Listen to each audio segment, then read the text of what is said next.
It's hard to imagine a time when the P-38 Lightning wasn't the most feared fighter in the skies. In fact, when it first entered service in 1941, the P-38 was met with skepticism. Many believed it was an oddball, a strange twin-engine fighter with a design unlike anything seen before. Some pilots even mocked it for its bulky appearance, calling it a flying fortress rather than a sleek, agile warplane. But in the skies of Europe and the Pacific, the P-38 would soon prove them wrong. By 1944, this so-called strange bird wasn't just another aircraft. It was rewriting the rules of air combat. The P-38 would go on to achieve feats that no one thought possible for a twin-engine fighter, dominating the skies in ways that would change aerial tactics forever. When Lockheed first unveiled the P-38 Lightning in 1941, it wasn't exactly love at first sight. In fact, many pilots and engineers were skeptical of its unconventional design. The aircraft featured twin booms, a central cockpit, and a massive wingspan, an oddity in a world that had grown accustomed to sleek, single-engine fighters. In an era where the Spitfire and the Bf-109 ruled the skies, the P-38 seemed like an outlier. Some pilots were reluctant to trust a plane that looked more like something out of science fiction than a real-world fighter. Its twin-engine configuration seemed too heavy, too cumbersome. Others thought it was a logistical nightmare. How could one plane with such a complex design hold up in the heat of battle? But the skeptics soon realized the P-38 wasn't just about looks. It was about performance, and the P-38 had a lot to offer where it counted most. What the engineers had designed was an aircraft with incredible speed, long-range capabilities, and heavy firepower. The P-38 was built to protect bombers on long-range missions, a role that no single-engine fighter had successfully tackled up to that point. The twin engines offered reliability and power, while the central cockpit provided unparalleled visibility and control. In the Pacific, where distance was a major factor, the P-38's ability to fly long-range missions without refueling made it a game-changer. And in Europe, its ability to dive in and out of combat quickly and efficiently made it an excellent intercept fighter. The true test of the P-38's abilities came not in the design rooms, but in the skies over the Pacific. Here, in a brutal theater of war, the P-38 would be thrown into the fray. The Japanese Zero, one of the most feared fighters of the era, ruled the skies early on. Its speed, agility, and lightweight frame made it a nightmare for Allied pilots. But the P-38 wasn't about to back down. When the first P-38s arrived in the Pacific, they were far from the perfect weapon. Pilots had to adjust to the plane's twin-engine configuration, which made handling a bit more challenging compared to the nimble single-engine fighters they were used to. But soon enough, they realized that the P-38 had a unique advantage over the Zero: firepower and range. The P-38 wasn't as fast or agile as the Zero, but it had the firepower to take down the enemy in one decisive hit. Armed with 4 50-caliber machine guns and a pair of 20mm cannons, it could deliver a devastating amount of firepower, far more than the Zero could handle. The longer range also allowed it to escort bombers deep into enemy territory without needing to turn back early. One of the first major battles that showcased the P-38's effectiveness was the Battle of Guadalcanal. The P-38s were used to escort bombers and launch high-altitude intercepts against the Japanese fighters. The results were clear. The P-38 held its own against the Zero, and the Allied pilots quickly began to appreciate its firepower and durability. But the true test of the P-38's potential came during a historic mission in 1943, when P-38 pilots set out on a mission to target the Japanese High Command. It wasn't just a normal bombing raid. This mission would prove that the P-38's long-range capabilities were unlike anything seen before. The pivotal moment in the P-38's rise to legendary status came not in the Pacific, but over the skies of Europe. By 1944, the P-38 Lightning had already proven itself in combat, but it was the air campaign over Germany that would truly cement its place in history. This was where the P-38's combination of speed, firepower, and range would play a crucial role in turning the tide of the war. In Europe, the P-38 was tasked with a new, high-risk mission, long-range bomber escort. The Allied bombers were now flying deep into enemy territory, targeting key German industrial sites. But the Luftwaffe was still a powerful force, and bombers needed protection from German interceptors. This is where the P-38 excelled. Unlike its contemporaries, the P-38 was able to escort bombers all the way to Germany and back, providing protection without needing to refuel in between. This gave the Allies the ability to strike deep into the heart of Nazi territory, significantly weakening the German war effort. But it wasn't just the bombers that the P-38S targeted. In a daring move, P-38 pilots set out to hunt down German aces, the Luftwaffe's finest. Pilots like Erich Hartmann and Adolf Galland were the most feared and respected in the skies, and the P-38 would eventually become the weapon that would bring them down.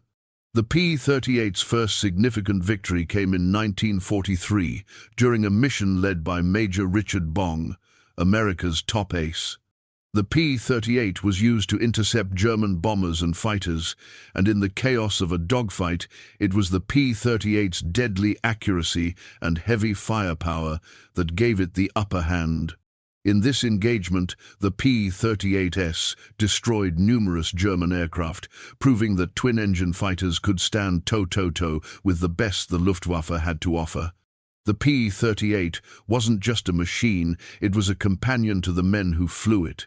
And despite its unorthodox design, pilots came to love the aircraft for reasons that went far beyond its combat capabilities. There was something about the P-38 that made it feel like an extension of the pilot's own body, almost as if the aircraft had been crafted specifically for those who knew how to command it.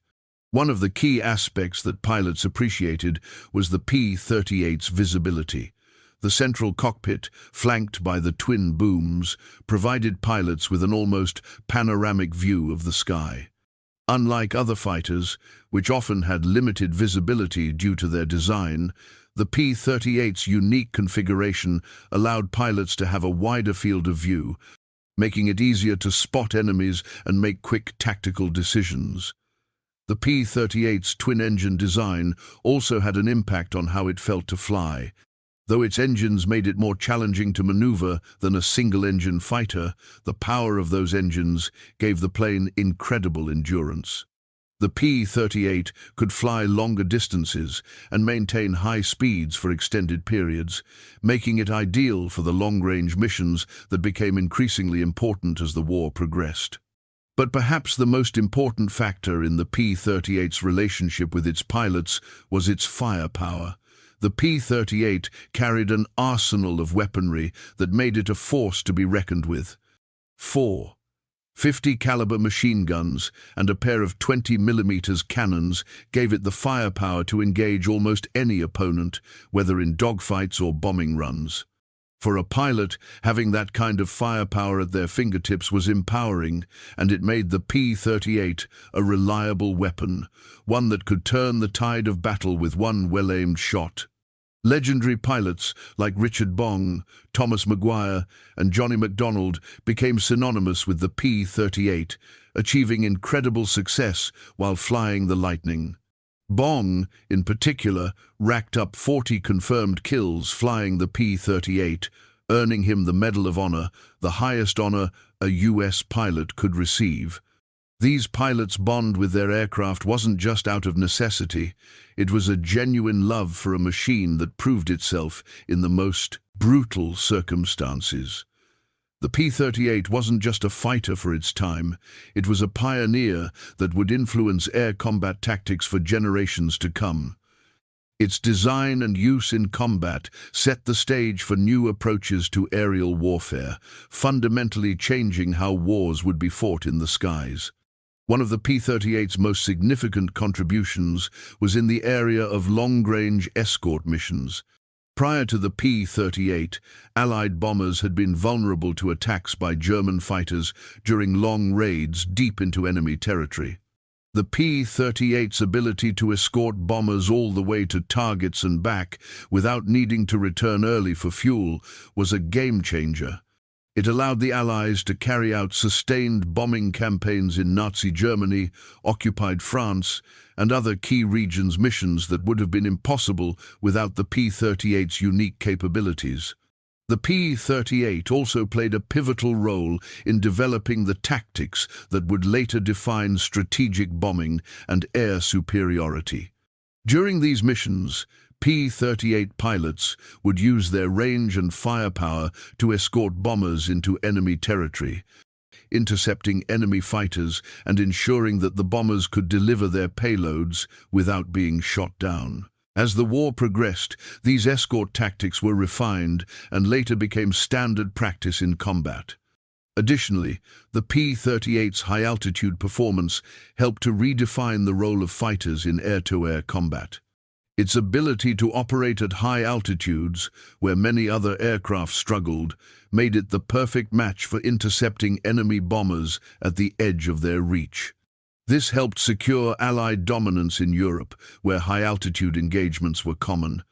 But the P-38's influence didn't stop there. The lessons learned from its operational successes were applied to the next generation of American fighters, including the P-51 Mustang and the F-86 Sabre. The P-38 showed designers that twin-engine fighters could be both effective and efficient, influencing the development of post-war aircraft that would shape air combat tactics for decades to come. Though the P-38 was eventually retired as newer, faster aircraft, like the P-51 Mustang and F-86 Sabre, came to dominate the skies, its legacy lived on long after World War II.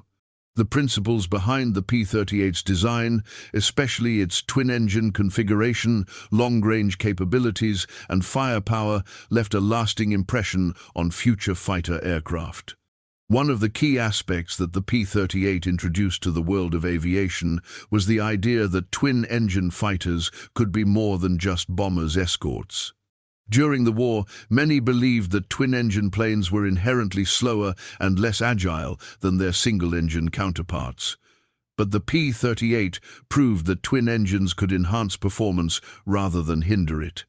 Its balance of speed, durability, and firepower showed designers that multi-engine aircraft could excel in both offensive and defensive roles. After the war, military aircraft designers took a hard look at the P-38's design, incorporating its elements into future generations of combat planes. One prime example is the Lockheed F-104 Starfighter, which took inspiration from the P-38's nose-mounted cockpit and twin-engine layout. The F-86 Sabre, a legendary jet fighter, also drew from some of the tactical innovations pioneered by the P-38, particularly in its aerodynamics and weaponry.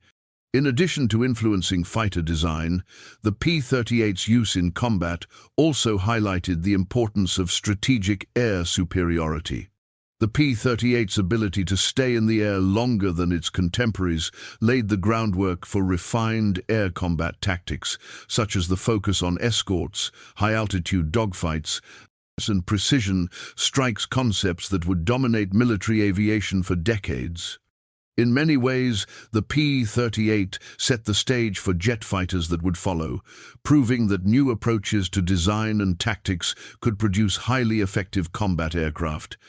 While the Lightning may not have seen as much service during the Cold War as its successors, its innovations remained a vital part of air combat evolution. The P-38's twin-engine design might have been unconventional, but in retrospect, it was nothing less than ahead of its time. Its legacy is woven into every fighter aircraft that followed, from the prop-driven F-86 to the modern jets that dominate the skies today. The P-38 Lightning may not have the fame of the P-51 Mustang or the Spitfire, but it stands as one of the most influential aircraft in the history of air combat. In a world dominated by sleek, single-engine fighters, the P-38 proved that innovation could come from the most unexpected places. Its twin-engine design, long-range capabilities, and devastating firepower made it a force to be reckoned with in both the Pacific and European theaters. The P-38 was more than just a fighter. It was a game-changer, one that laid the groundwork for future air combat strategies and fighter designs. It introduced new tactics that would shape aerial warfare for decades and set the stage for the next generation of fighter jets. It wasn't just about winning battles, it was about redefining the very concept of air combat. And yet, despite its remarkable achievements, the P-38 is often overshadowed by its more famous counterparts. It remains a forgotten legend, a fighter that changed the rules of air combat forever but doesn't always get the recognition it deserves. Was the P-38 truly the best fighter of World War II, or was it just the best timed? Tell us below and join the conversation.